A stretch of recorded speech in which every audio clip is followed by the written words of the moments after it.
வணக்கம் நண்பர்களே. இந்த கதை நேரத்தில் உங்களை சந்திக்கிறதுல எனக்கு ரொம்ப ரொம்ப சந்தோஷம். இப்போ நம்ம பார்க்க போகிற கதை என்னன்னு பார்த்தீங்கன்னா, முனிவரும் முயலும் தான். அதாவது ஒரு முனிவரும் முயலும் சந்தித்து பேசிகிட்டு இருக்க ஒரு கதையை பற்றி பார்க்குறோம். ஒரு முனிவர் ரொம்ப நேரமாக தவம் செஞ்சுட்டே இருக்காரு. உங்களுக்கு எல்லாருக்கும் தெரியும் மெடிடேஷன் அப்படின்றது. ஓகே, உடனே அவருடைய பக்கத்தில் ஒரு முயல் வந்துட்டுருக்கு. முனிவரே, நான் உங்களுக்கு ஏதாவது சேவை செய்யட்டுமா அப்படின்னு, சேவை செய்யணும்னு ஆசைப்படுறேன் அப்படின்னு, செய்யட்டுமா அப்படின்னு பெர்மிஷன் கேட்குது. உடனே நீங்களே சொல்லுங்கள் என்னென்ன சேவைகள் செய்யணும் அப்படின்னு சொல்லுது. உடனே முயல் நான் ஒரு சின்ன விலங்கு, அதற்கான சேவைகள் எல்லாம் நான் நல்லா செஞ்சிடுவேன், ஆனால் நான் ஒரு சின்ன அனிமல் அப்படின்னு சொல்லுது. காட்டில் ரொம்ப சுதந்திரமாக இருந்துட்டுருக்கேன்,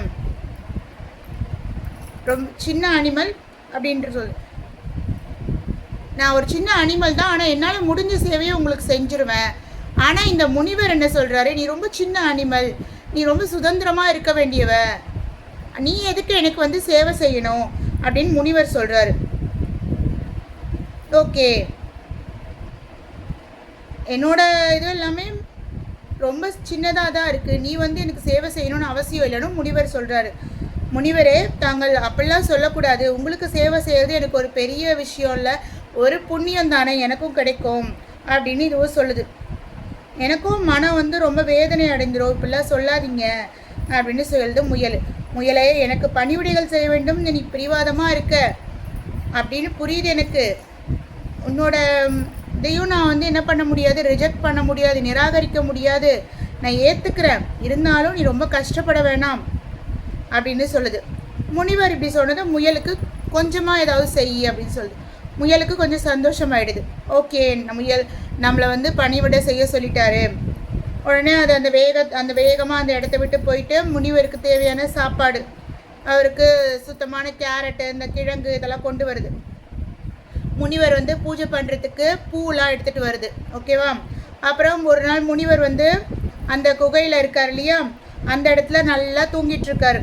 உடனே என்ன பண்ணுது, அது ரொம்ப கோடை காலமாக இருக்கிறதுனால முனிவருக்கு நல்லா வியர்த்து கொட்டுது. உடனே ஒரு விசிறி வச்சு என்ன பண்ணிகிட்ருக்கு, அவருக்கு விசிறி விட்டுட்டுருக்கு. இதை பார்த்துட்டு இருந்த முயல் ஓகே ஒரே அந்த குகை சுவரில் அந்த இடத்துல உடனே விசிறி விட்டுட்டு, பனையோலையை வச்சு விசிறி விட்டுட்டுருக்கு இல்லையா, உடனே அவருக்கு நல்ல குளிர்ந்த காற்று வந்துட்டுருக்கு. அவர் உடனே எழுந்துக்கிட்டு முயலோட கையில் பனையோலை விசிறி இருக்குது. இதை பார்த்துட்டு ஆச்சரியமாக பார்க்குறாரு. முயலே, உன்னை எப்படி பாராட்டுறதுனே தெரியல, நீ எனக்கு நல்ல உதவியாக செஞ்சுக்கிட்டு இருக்க அப்படின்னு சொல்கிறாரு. உனக்கு நான் ஏதாவது நல்ல நன்மையை கண்டிப்பாக செய்யணும், அதுக்கான நேரம் ஆண்டவான் எனக்கு கொடுத்துருன்னு முனிவர் சொல்கிறாரு. அதை கேட்ட முயலோ முனிவரை நோக்கி, ஐயா, நீங்கள் எனக்கு நன்மை செய்ய வேண்டும்ன்ற நோக்கத்தோடு தான் இப்படி சொல்கிறீங்க, அதனால் எந்த நன்மையும் எதிர்பார்க்காம தான் நான் சேவை செய்கிறேன், எனக்கு எந்த நன்மையும் வேண்டாம், அதாவது பலனை எதிர்பார்க்கக்கூடாது எந்த ஒரு உதவிக்கும், அந்த உதவியே உதவியாக இருக்காதுன்னு சொல்கிறாரு. முயல் சொல்லுது. உடனே முனிவர் சிரிச்சுக்கிட்டே அமைதியாக இருக்கார். முனிவர் அருவியில் குளிக்க முடிவெடிச்சிட்டு அங்கே குளிக்க போயிட்டுருக்காரு. முயல் உடனே பூவெல்லாம் பறிச்சுட்டு வந்துடுது. அப்புறம் முனிவரும் அந்த பூவை எடுத்து சாமிக்கு பூஜை பண்ணுறாரு. கொஞ்ச நாள் இப்படியே போயிட்டுருக்கு.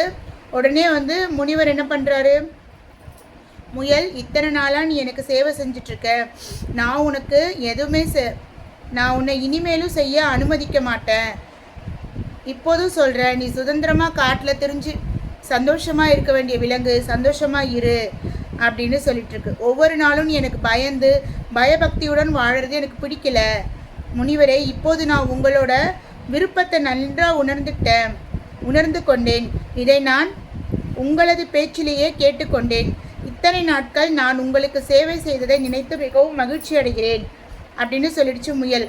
அதன் பின்னர் முயல் என்ன பண்ணுது, முனிவரிடமிருந்து பாய் பாய் டாட்டா அப்படின்னு சொல்லிட்டு விடை பெற்று அங்கிருந்து சென்றது.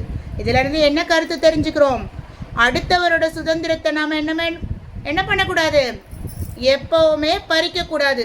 நம்ம சுயநலத்துக்காக யாருடைய சுதந்திரத்தையும் பறித்து நமக்கு அடிமையாக்கிக்க கூடாது. அவங்கவுங்க வாழறதுக்கு அவங்களுக்கு தனிப்பட்ட சுதந்திரம் இருக்குது. அதுக்கான சுதந்திரத்தை நாம் கொடுத்து தான் ஆகணும். ஓகே, சப்ஸ்கிரைப் பண்ண மறந்துடாதீங்க. பாய்.